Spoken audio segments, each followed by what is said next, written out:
Hello everyone, welcome back to my YouTube channel Priyas Art and Craft. I hope you all are doing good. তো পুজো কিন্তু আসতে আর বেশি দিন নেই, প্রায় চলেই এলো। আর সেই মাঝেই আমি একটা নেক পিস বানানোর অর্ডার পেয়েছিলাম।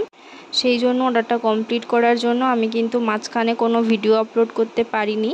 তো ভাবলাম তোমাদের সাথে এই নেক পিসটা বানানোর ভিডিও একটা শেয়ার করি।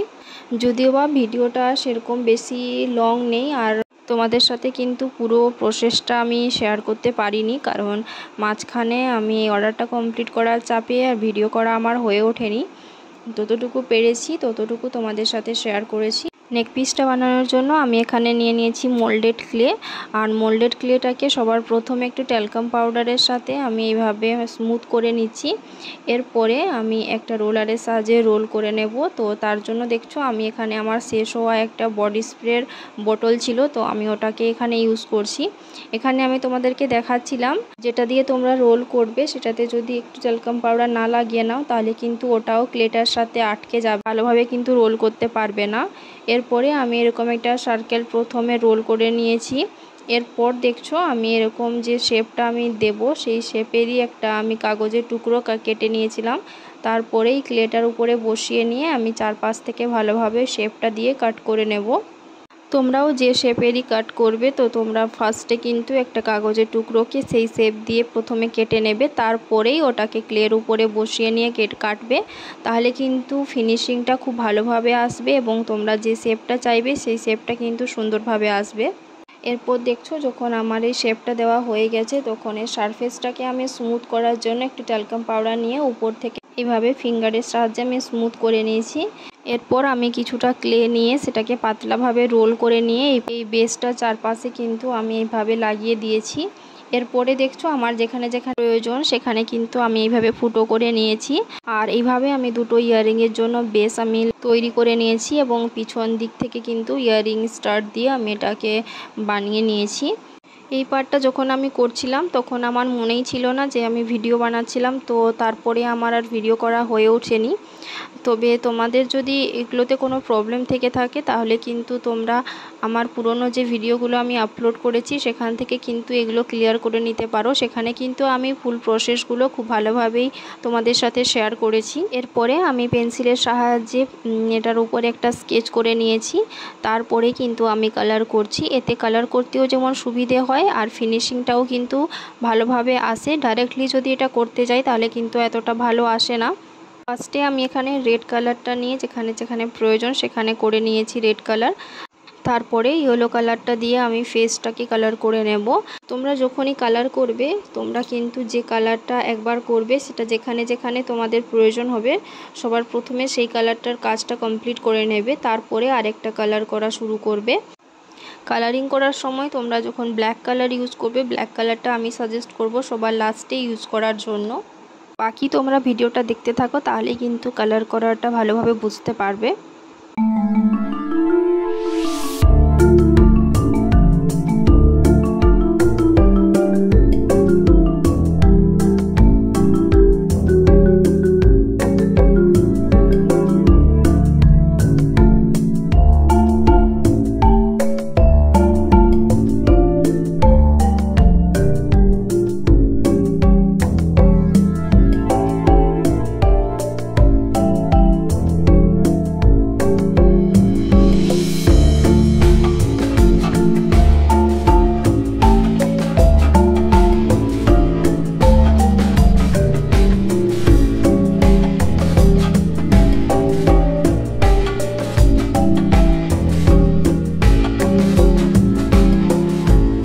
এখানে কিন্তু তোমরা দেখলে আমি ফুলগুলোকে হোয়াইট কালার এবং ইয়েলো কালারের একটা কম্বিনেশন করে কালারটা করে নিয়েছি। তারপরেই সবার লাস্টে আমি কিন্তু এই ব্ল্যাক কালারটা দিয়ে ফিনিশিংটা করে নেব এবং বর্ডারগুলোতে ফার্স্টে আমি ভালোভাবে ব্ল্যাক কালারটা অ্যাপ্লাই করব, তারপরে কিন্তু মাঝের জায়গাগুলোতে ব্ল্যাক কালারটা করব। এতে কালার করতে কোনো রকমের প্রবলেম হবে না। এরপরে আমি এটাতে কিন্তু একটা গোল্ডেন কালার নিয়েছি, তারপরে এটাকে হাইলাইট করে নেব। কালার করার সময় তোমাদের কিন্তু কোনো কোনো জায়গায় মনে হতে পারে যে ডাবল কোট করার প্রয়োজন রয়েছে, সেক্ষেত্রে কিন্তু তোমরা ফার্স্টে যে কালারটা অ্যাপ্লাই করবে সেই কালারটা টোটালি ড্রাই হতে দেবে, তারপরেই কিন্তু আবার ওই কালারটা অ্যাপ্লাই করবে। এছাড়া যদি তোমাদের মনে হয় কোথাও কালার করতে গিয়ে অন্য কোনো কালার অ্যাপ্লাই করা হয়ে গেছে, তাহলে সেক্ষেত্রেও কিন্তু এই প্রসেসটা তোমরা ফলো করবে, এতে কিন্তু ফিনিশিংটা ভালোভাবে আসবে আর কোনো রকমের প্রবলেম হবে না।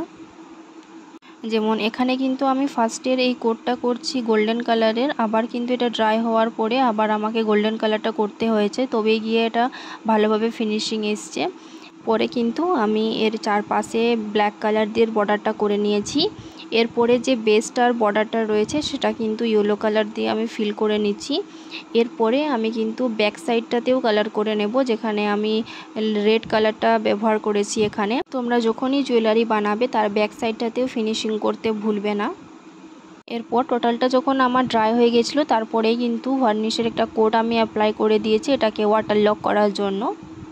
তারপরেই কিছু বিটস কড়ি দিয়ে টার্সেলের সাহায্যে অ্যাটাচ করে নিয়ে আমি এটাকে কমপ্লিট করে নিয়েছি। সেমভাবেই কিন্তু আমি দুটো ইয়াররিংও এখানে কমপ্লিট করে নিয়েছিলাম। আর যে বিটসগুলো আমি এখানে ইউজ করেছি সেগুলো কিন্তু এই ক্লে দিয়েই আমি বানিয়েছি। তোমরা যদি তার প্রসেস জানতে চাও তাহলে আমাকে অবশ্যই কমেন্ট করে জানাও, আমি তার জন্য একটা আলাদা করে ভিডিও তোমাদের সাথে শেয়ার করে দেব। তোমাদের কিন্তু এটা কেমন লাগলো অবশ্যই আমাকে কমেন্ট করে জানাবে।